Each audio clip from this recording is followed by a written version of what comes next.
The Secret of NIMH by Robert C. O'Brien, winner of the Newbery Medal.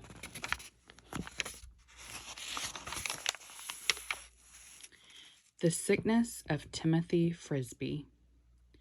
Mrs. Frisby, the head of a family of field mice, lived in an underground house in the vegetable garden of a farmer named Mr. Frisky. It was a winter house, such as some field mice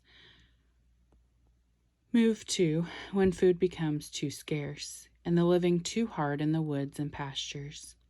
In the soft earth of a bean, potato, black-eyed pea, and asparagus patch, there is plenty of food left over for mice after the human crop has been gathered.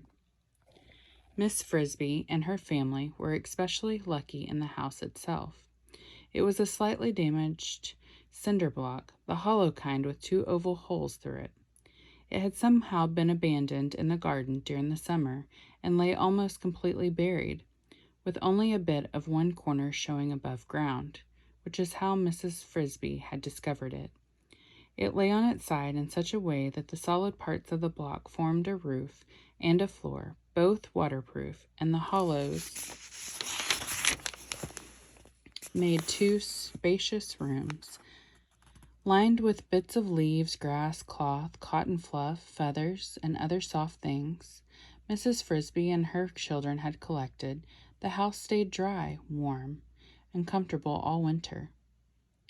A tunnel to the surface earth of the garden, dug so that it was slightly larger than a mouse and slightly smaller than a cat's foreleg, provided access, air, and even a fair amount of light to the living room. The bedroom, formed by the second oval, was warm but dark even at midday. A short tunnel through the earth behind the block connected the 2 rooms. Although she was a widow, her husband had died only the preceding summer, Mrs. Frisby was able, through luck and hard work, to keep her family, there were 4 children, happy and well fed. January and February were the hardest months. The sharp, hard cold that began in December lasted until March, and by February the beans and black eyes had been picked over with help from the birds. The asparagus roots were frozen into stone, and the potatoes had been thawed and refrozen so many times they had acquired a slimy texture and a rancid taste. Still, the Frisbys made the best of what there was, and one way or another they kept from being hungry. Then, one day, at the very end of February, Mrs. Frisby's younger son, Timothy, fell sick. That day began with a dry, bright, icy morning. Miss Frisby woke up early, as she always did. She and her family slept close together in a bed of down, fluff, and bits of cloth they had gathered, warm as a ball of fur. She stood up carefully so as not to awaken the children and walked quietly through the short tunnel to the living room. Here it was not so warm, but not really cold either. She could see from the light filtering down the entrance tunnel that the sun was up and bright. She looked at the food in her pantry, a hollowed-out space lined with small stones in the earth behind the living room.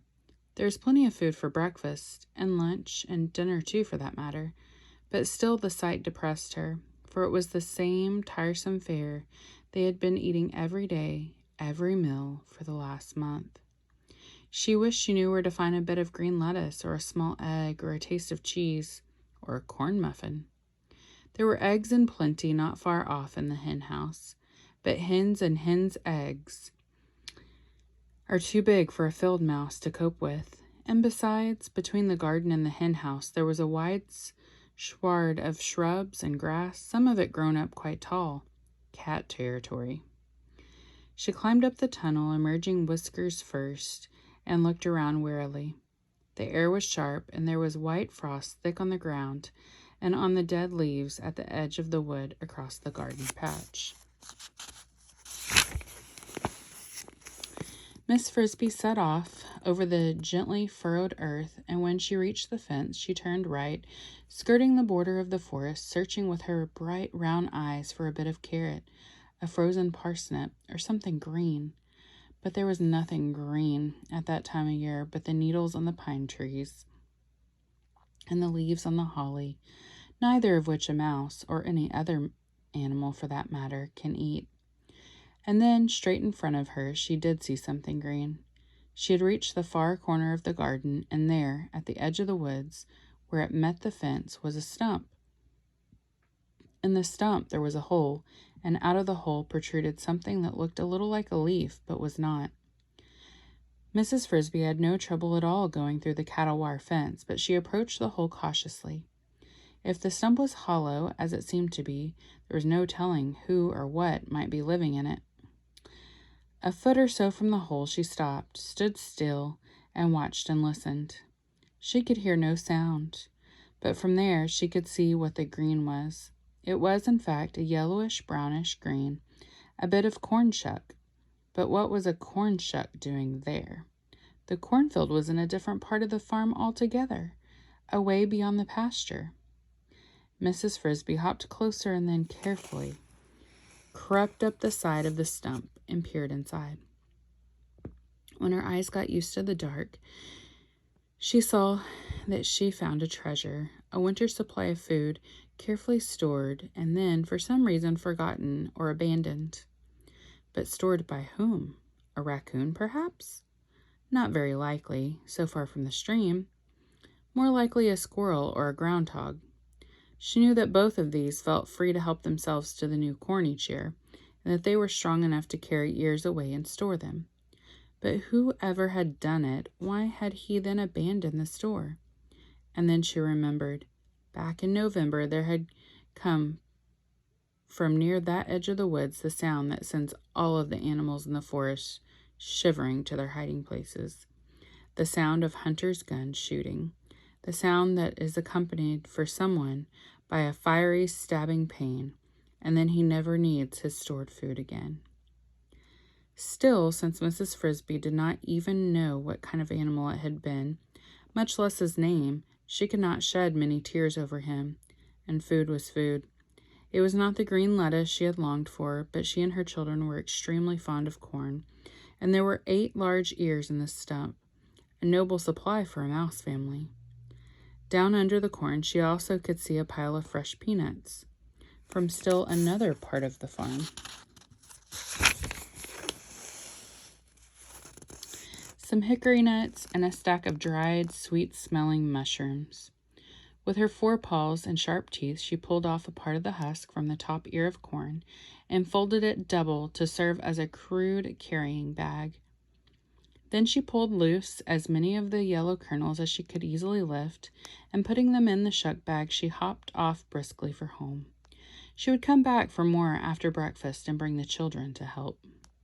She backed down the tunnel entrance to her house tail first, pulling the corn after her and calling cheerfully as she went, "Children, wake up! See what I have for breakfast? A surprise!" They came hurrying out, rubbing their eyes in excitement, for any kind of surprise in food was a rare and festive thing in the cold dead of winter. Teresa, the oldest, came first. Crowding close behind her was Martin, the biggest, a strong, quick mouse, dark-haired and handsome like his poor father. Then came Cynthia, the youngest, a slim, pretty girl mouse, light-haired and, in fact, a little light-headed as well, and over-fond of dancing. "Where is it?" she said. "What is it? Where's the surprise?" "Where is Timothy?" asked Miss Frisby. "Mother," said Teresa, concerned. "He says he's sick and he can't get up." "Nonsense, Martin. Tell your brother to get out of bed at once, or he'll get no breakfast." Martin ran to the bed obediently, but came back in a moment alone. "He says he feels too sick and he doesn't want any breakfast. Even a surprise. I felt his forehead and it's burning hot." "Oh, dear," said Miss Frisby.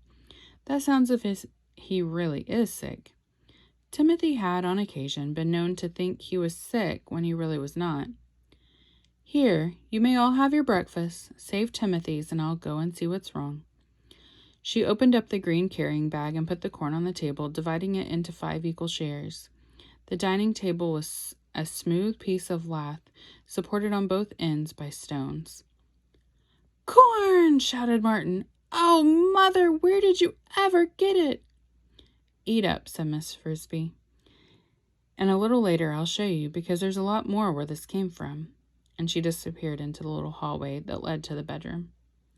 A lot more, Martin repeated as he sat down with his two sisters. That sounds like enough to last till moving day. I hope so, Cynthia said. When is moving day anyways? 2 weeks, said Martin authoritatively. Maybe 3. Oh, Martin. How do you know? Protested Teresa. What if it stays cold? Anyway, suppose Timothy isn't well enough.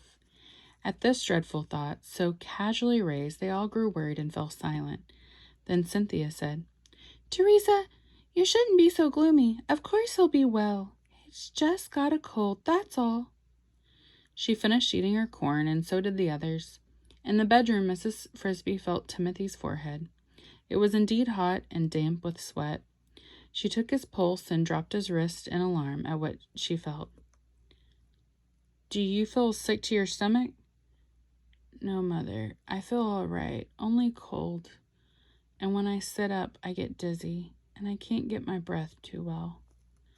Miss Frisby peered anxiously at his face, and would have looked at his tongue, but in the dark room she could see no more than the dim outline of his head.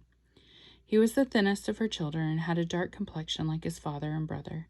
He was narrow of face, his eyes were unusually large and bright, and shone with the intensity of his thought when he spoke. He was, Mrs. Frisby knew, the smartest and most thoughtful of her children, though she would have never admitted this aloud, but he was also the frailest, and when colds or flu or virus infections came around, he was the first to catch them and the slowest to recover. He was also, perhaps as a result, something of a hypochondriac. But there was no doubt he was really sick this time. His head felt as if he had a high fever, and his pulse was very fast. Poor Timothy. Lie back down and keep covered. She spread over him some of the bits of cloth they used as blankets. After a while, we'll fix you a pallet in the living room so you can lie out there where it's light. I found a fine supply of corn this morning, more than we can eat for the rest of winter. Would you like some? No, thank you. I'm not hungry. Not now. He closed his eyes, and in a few minutes he went to sleep. But it was a restless sleep, in which he tossed and moaned continually. In mid-morning, Mrs. Frisby, Martin, and Cynthia set off for the stump to carry home some more of the corn, and some peanuts and mushrooms. The hickory nuts they would leave, for they were too hard for mouse jaws to crack, and too tedious to gnaw through. They left Teresa home to look after Timothy, whom they had wrapped up and helped into a temporary sick bed in the living room. When they returned at lunchtime carrying heavy loads of food, they found her near tears from worry. Timothy was much worse. His eyes looked wild and strange from the fever. He trembled continuously, and each breath he took sounded like a gasp for life. Teresa said, Oh, Mother, I'm so glad you're back. He's been having nightmares and shouting about monsters and cats, and when I talk to him, he doesn't hear me at all. Not only was Timothy not hearing with his ears, his eyes, though wide open, were not seeing. Or if they were, he was not recognizing what they saw. When his mother tried to talk to him, to hold his hand and ask him how he felt, he stared past her as if she did not exist. Then he gave out a long, low moan and seemed to be trying to say something, but the words would not form properly and made no sense at all. The other children stared in frightened silence. Finally, Martin asked, Mother, what is it? What's wrong with him? He's terribly ill. His fever is so high that he has become delirious. There's nothing for it. I will have to go and see Mr. Ages. Timothy must have medicine.